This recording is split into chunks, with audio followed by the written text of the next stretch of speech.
We are thrilled to be here. So I'm Caleb Perkins. I'm the Executive Director for College and Career Readiness at Seattle Public Schools. I've been in this space and happy to be back.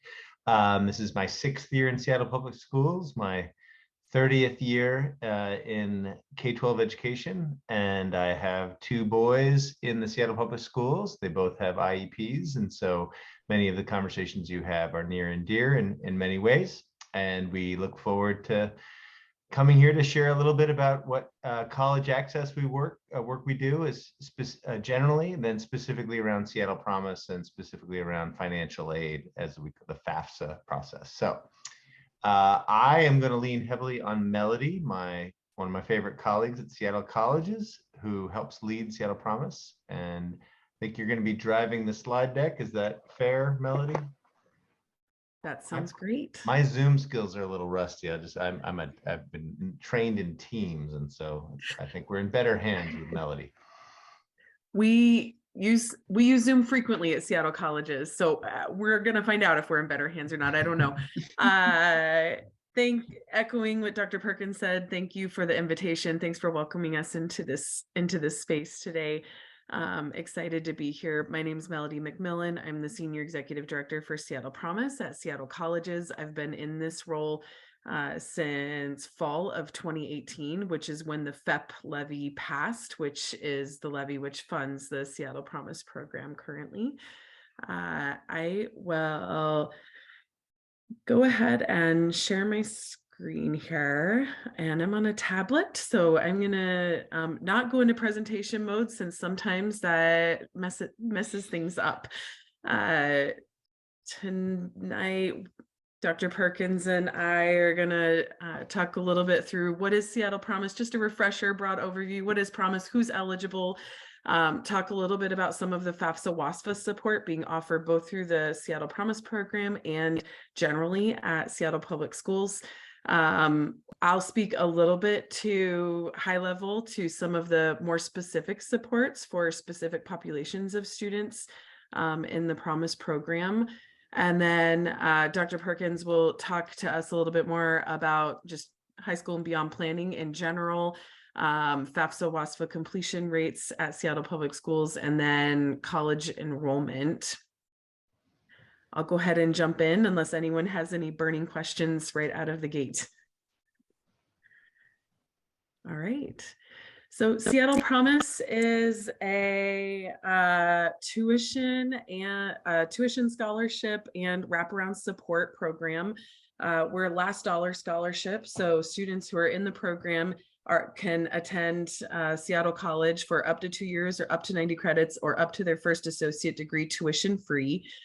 Depending on income eligibility, students may additionally be eligible to receive an equity scholarship, and that is up to $1,000 per quarter for students to fund all the other college expenses. We know that college costs more than just tuition, and so for our lowest income students, we have this additional scholarship.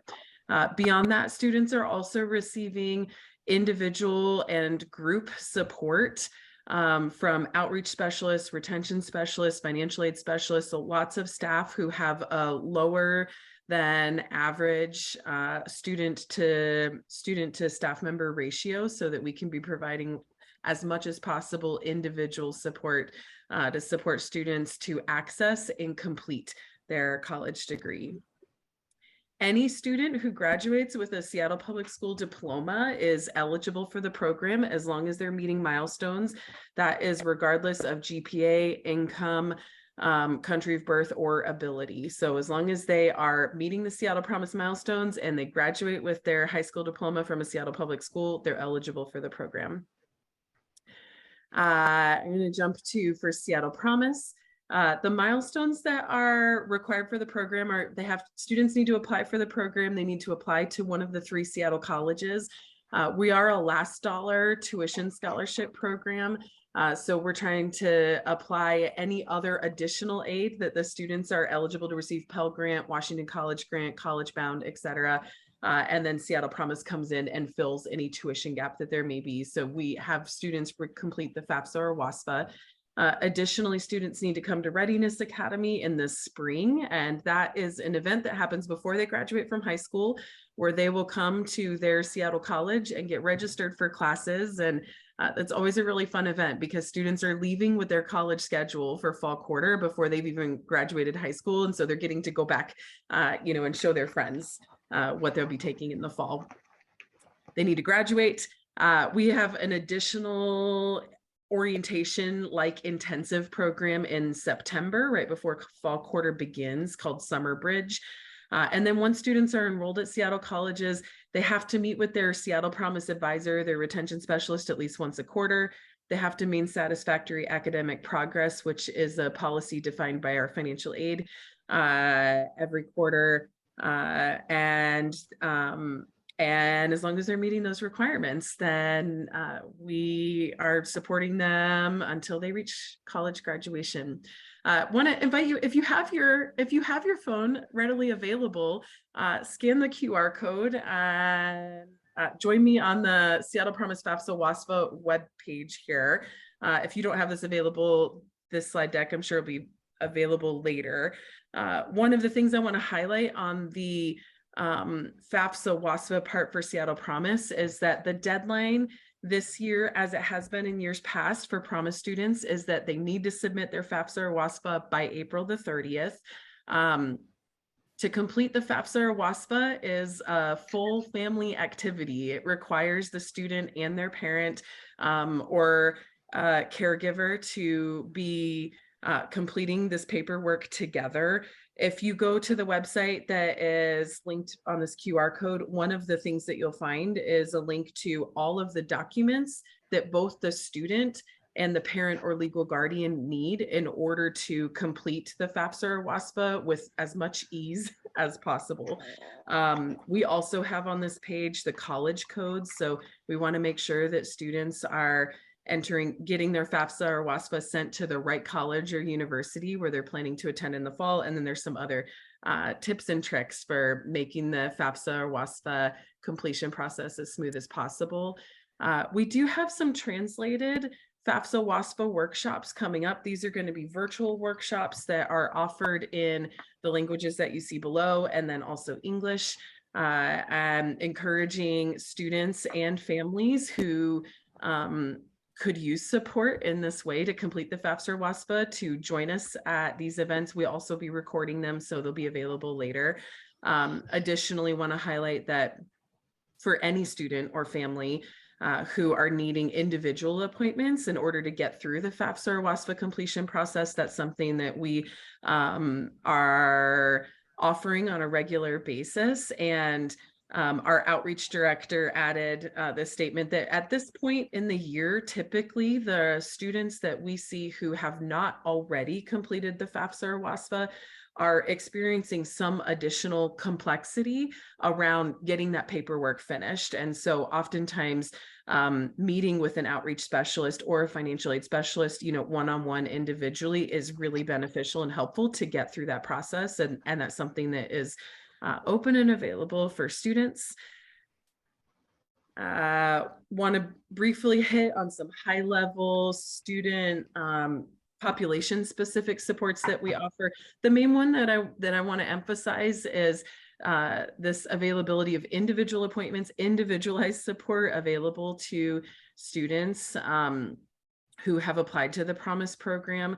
We have 9 outreach specialists who are embedded in all of the Seattle high schools, and we're there with regularity, and we're available virtually as well. So however students and families want to access that outreach specialist or a financial aid specialist, we're here. For our students who can benefit from language support, we are offering these translated workshops. We are also going to be offering, moving into Readiness Academy, some interpreted events as well for students and families who can benefit from that. For students who have an IEP or 504, I'm going to jump down to this bottom bullet point here, which is that this is the first year that we, in pretty far in advance, Seattle colleges and Seattle Promise staff are able to more clearly identify which of the Promise applicants have an IEP or are on a 504 plan. And so that's going to allow us to do a lot more proactive and individualized outreach and connecting with those students to support them and make sure that they are getting the specific and targeted support that they need in order to be completing whatever milestone it may be for the Promise program. Dr. Perkins, I'm gonna pass it to you. Sure. So I'll just be brief because that was a lot of really important information. And Seattle Promise is very much the success story around post-secondary planning that we've been doing the last few years. It's been a big challenge during COVID in particular. Overall, nationwide, as you may know, post-secondary enrollment has dropped pretty precipitously, but it is basically flat in Seattle Public Schools because Seattle Promise has done such a good job of actually increasing the number of students they're supporting. So I'll just give a couple things as a broader context. How else do we try to support students in thinking in particular about students with IEPs? Well, we have a high school and beyond planning. These are some of the lessons that we walk students through 9th grade through 12th grade. And they're mainly about trying to think of how students help understand themselves, what their career interests are, and ultimately what post-secondary pathways will help them get to those levels. So that's the slide. Hi. If you go to the next slide, I'm fine. you'll see just a summary that is not as I think as eloquent as Melody's summary of all the different things that are out there for FAFSA and financial aid. But just to summarize, we are required by the state, and we take seriously this idea that we need to have a financial aid day, that all schools must have that, which can be addressed over the course of a number of days, but we're required to share certain pieces of information that are captured here. And then there's a state group that you may all know, WASAC, that has a number of resources that are translated in a number of languages that I just included as links there. I think one other thing based on my last visit to this group was that you're interested in data. So I just wanted to share a couple data points. If you can go to the next slide. We see across a number of our high schools, these happen to be schools that are serving more of our students of color furthest from educational justice. There's a range of completion rates around FAFSA that's highlighted in yellow, as well as direct enrollment and post-secondary. But overall, we are making progress in that area. And there are specifically schools like Cleveland that we're learning from who are really doing a particularly good job. They're well above the state average in that. If we go one more slide and then I'll wrap up. Just last night we had a session. If another exciting recording would be to have watched the video of the board discussing our latest college and career readiness numbers, which included this data point. And again, it shows that we have significant work to do. And I don't want to sugarcoat the big challenges that we have, especially coming out of the pandemic. Some things are going in the right direction. Again, Seattle Promise has done a phenomenal job of outreach, and I think you can see in Melody's slides just the care and attention they are offering and the willingness to learn, especially about support for students with IEPs. So I just want to give them praise for how much they're trying to learn and adjust. But you can also see that we're facing some other trends that we need to address head on in terms of post-secondary enrollment. And I just wanted to be direct about that. So with that, I'm going to conclude and leave some time for questions. So I'm seeing we've got a couple class questions in the chat, and then I'm going to go to Yana. But first, from the chat, when will Seattle Promise run out? We are funded by the Families Education Preschool and Promise Levy, which is funded through June of 2026. There's already discussion of the next version of that, and a lot of interest to continue it. But yes, guaranteed it's 2026. And then the next question from the chat is a two-parter. What is the community college dropout rate, and what kind of support is there for students considering not continuing their classes? I do not know that rate off the top of my head, but we can take a look. We can get that and circle back to this group. what I can share that possibly is relevant is that Seattle students who are in the Seattle Promise program are outperforming students in the general population students at Seattle colleges with both their retention, persistence, and completion rates. Our most recent completion rates for the Seattle Promise program are that we have a 22% two-year completion rate, which is not that stellar really, but when we look at the national two-year completion rate, that is closer to 13% and was actually declining over the last few years, probably on account of COVID. As it relates to support that there is for students who are not considering continuing their classes, I'm going to assume that this means at Seattle colleges, but if it means in high school, jump in and correct me. I'll assume at Seattle colleges. We are this year, one of the things that we have implemented and activated is a student progress survey. And that is run through our platform Starfish, where faculty can give our retention specialists an early alert to let us know early on by week 2 of the quarter if a student isn't showing up for class or maybe hasn't been as engaged. And then there's another check-in that happens on week 5 into week 6 of the quarter, again, to let the Seattle Promise retention specialists know if faculty are seeing a dip in engagement. And that has been really helpful for us to much earlier identify students who are having thoughts about, is this for me and should I continue doing this or not?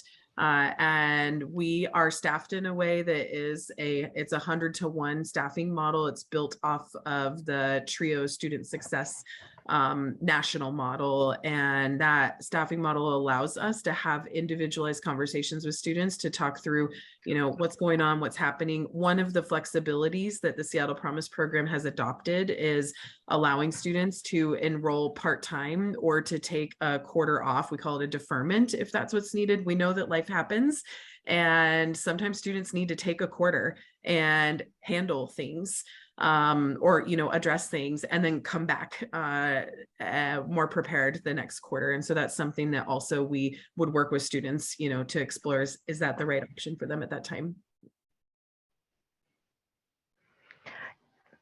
Thank you. And I want to go to Yana. Hi, this is Yana. I have a question. I came late. I was in a town hall. So I just want to ask if, do you know, if you said already has mentioned this, I will go and rewatch the video, but what is the representation of students with IEPs in the programs available to them at SPS or through SPS? And then in the Seattle program, I don't know, Promise, I don't know how exactly that would align, but like I would like to know whether they're represented. And then if you're doing any specific outreach to students who might be underrepresented, and I'm specifically speaking about marginalized students, including those who have the disability and intersection of race and other identities. And then there's, sorry, I have lots more questions, but I'm going to end with this one. Is there a thought about SDI being delivered during breaks? Because as we know, breaks in the high school or in the Seattle Public Schools doesn't align with the colleges. And from personal experience, it has come to my attention that has never been a problem that came up to our principal, because he doesn't see kids with IEPs in those in the Running Start programs. So it kind of like all of those questions overlap, and I would like to know a little bit more about that and what is the district's plan going forward around it.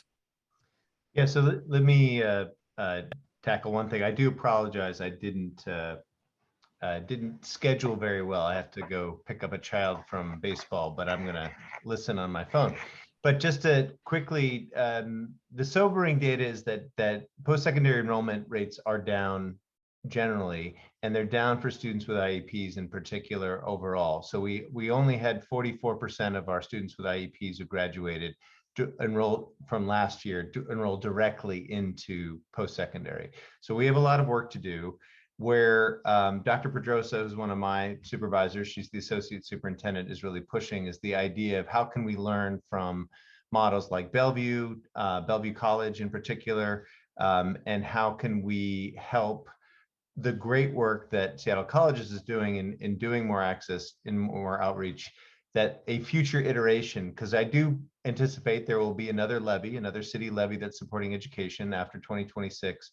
That's where we're focused in one manner. You know, obviously there's a lot of work to do in the present, but in terms of long term, how do we build this into the plan for Seattle Promise in the next generation? And so there's a lot of work there. In the meantime, there's all sorts of requirements that we take very seriously. Indicator 14, of course, from special ed law around the requirement about post-secondary transitions. You know, we're big fans of obviously Cinda Johnson's work from Seattle University and the Center for Change and Transition. So, you know, there are resources we are learning. I definitely would want to consult with some of my colleagues, Dr. Rocky Torres in particular, who heads special ed there. But the short answer is we are cognizant of the challenges, and we're going to work specifically with Seattle Colleges to try to make these supports more robust, learning from places like Bellevue College. So I guess I want to ask if there is data available about the representation. Yeah, so the one of the data points I shared earlier was just okay. At a high level was the 44% number that is in the slide deck that we will be happy to share. And if there's other data that you'd like to see, all of this has been publicly shared recently with the board, so we'd be happy to send that along as well. Thank you. Okay, I'm gonna listen on my phone. Thanks for your patience with that. Thank you. And Janice, I'll let you, I see your hand. Yeah, thanks. My name's Janice White, and I'm also with the Seattle Special Education PTSA. And I wanted to raise an issue that some of our members have brought to our attention. Seattle Central has a program called SAILS that offers support for autistic students and other neurodiverse students who need additional support in order to access the college. But it comes at a cost, and the Seattle Promise doesn't cover that cost for those students. So there's a subset of students with disabilities who are not really able to take advantage of Seattle Promise because in order to access school at for example, Seattle Central, they need the support from the SAILS program, which they have to pay for. And I'm wondering, you know, whether that's on your radar and whether that's being discussed as something that needs to be addressed and fixed so that those students have equal access to the benefits of the Seattle Promise program. Yes, thanks for raising this. It is on our radar that currently the way that Seattle Promise is funded is that we through the levy, there's funding that goes towards tuition bearing credits. SAILS is not tuition bearing. So everything that you just said, yes. As Dr. Perkins was saying, is we are anticipating that there will be some version of re-upping of the education levy that would include some version of Seattle Promise. And certainly this is something that's on our radars as unintended inequity.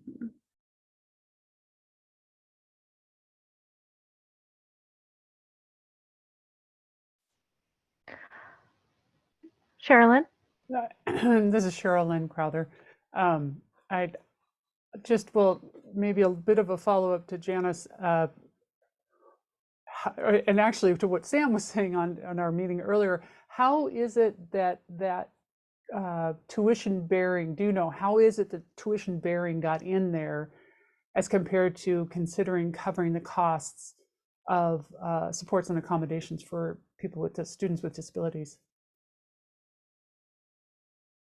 That's a great question that I can bring back and seek out an answer. and perhaps also encourage any other things to think about in terms of supports for programs that are both 2-year degrees, well, similar to the Bellevue OLS, Occupational Life Skills, or Heinlein's programs. Thank you.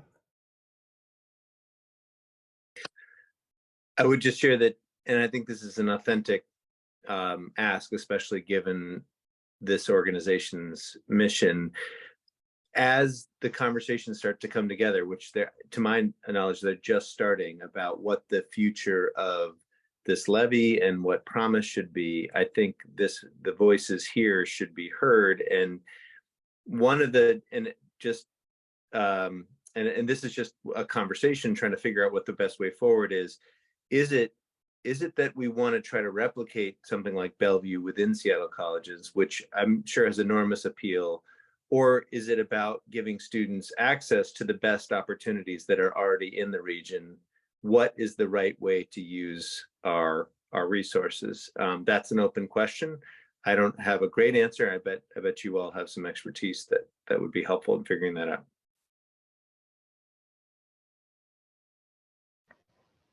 Can I ask, where are the best places for advocates to go, or to whom should they advocate around this to make sure that we all know that at the beginning of the process is the best time to make change? The later you come in, the harder it is to change anything.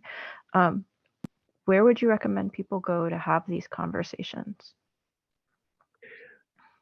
Great question. I mean, I think from my perspective, the three main government entities involved with the levy, there's Seattle colleges, there's the DEAL, the Department of Education and Early Learning, which of course reports to the mayor, and then there's the school district. I am one of the people that Dr. Pedrosa is asking, to help shape the Seattle Public Schools perspective on some of these questions.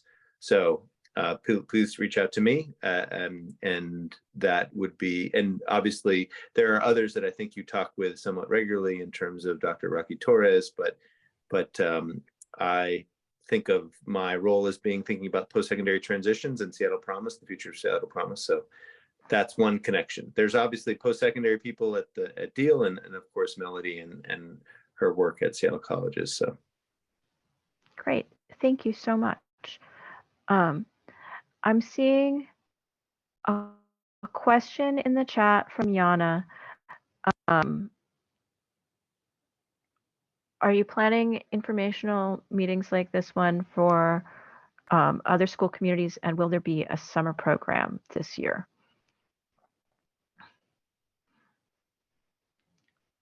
So, I mean, I do have a number of conversations around Seattle Promise with others, but I don't know if it qualifies quite like this group in terms of the various PTSA groups. So that's something I might need to connect with our office, who works directly with partnerships. In terms of summer program, is that the Readiness Academy that we're asking about? I'm not sure. I'm not sure what the summer programs exactly are referring to.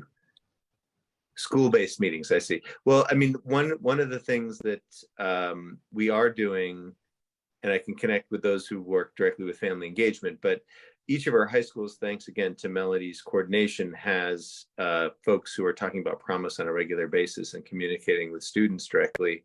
If there's more information we can share with families, that might be something to consider, although I bet Melody's thought of that already, just knowing Melody. So anyway, but I need to learn more on that piece.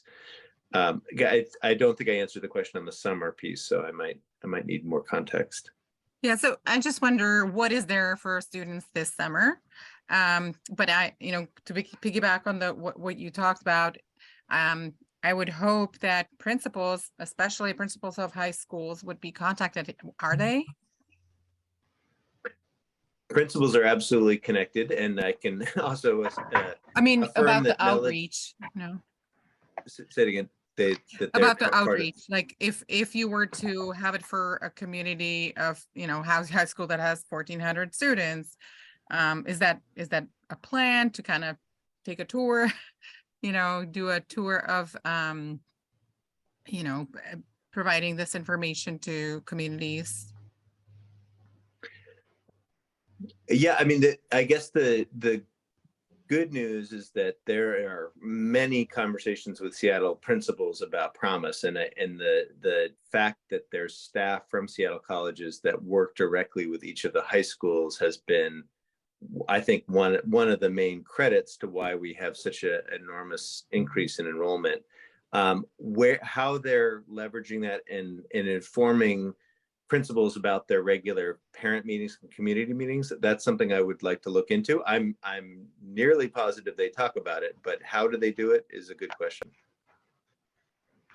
And I'm seeing a comment in the chat. It would be tremendous gain to connect the Bridges work with even a few of the great programs in Seattle colleges. And I know one 12th grader who would do great with supports in the culinary program. So Excellent. Yeah, we'd love to see that. And then we would like to, I know we've kept you longer than planned, but can we do one last question and then we'll let you go? I know you've got a kid to pick up. Christy, I saw your hand. Yeah, I have an 8th grader and I don't have any high school experience yet with him, but so I'm trying to picture, the slide I'm thinking of is where you had like a couple things in 9th grade and a couple things in 10th grade. Right. Like, how are those like assemblies, or how do you present, how do you do that? Is that with this through counselors or? Yeah, great question. So at the foundational level, which is just kind of is basic, is that every year, starting in 7th grade and even 6th grade, students get lessons that are related to their high school and beyond plan, which is effectively about what do they want to do after they graduate. And those are the required lessons, but it connects to a tool called Naviance, which we have developed tools related to ensuring accommodations and things like that. But you as a caregiver have access to Naviance as well, and you can also look at the data and the information related to your child about what interests they've expressed. I'll be honest, this is the 5th year of implementing Naviance, and it's not as well used as we would like, meaning, you know, it has a wealth of information, and I think we could do a better job of helping families understand all the different things that you can check out there. But short answer is you already have a middle school student, so they already have access to Naviance, and you should have access to Naviance. And so typically the counselor is the point person on that, not always, but that would be something to ask your school, and I can help find out who that is if that's an issue. But there's a Naviance point person at each school that's supposed to coordinate that. I want to say thank you very much, and I appreciate you being willing to stay a little extra with us. So much gratitude and thank you. Thank you very much. Thanks for all you're doing. Now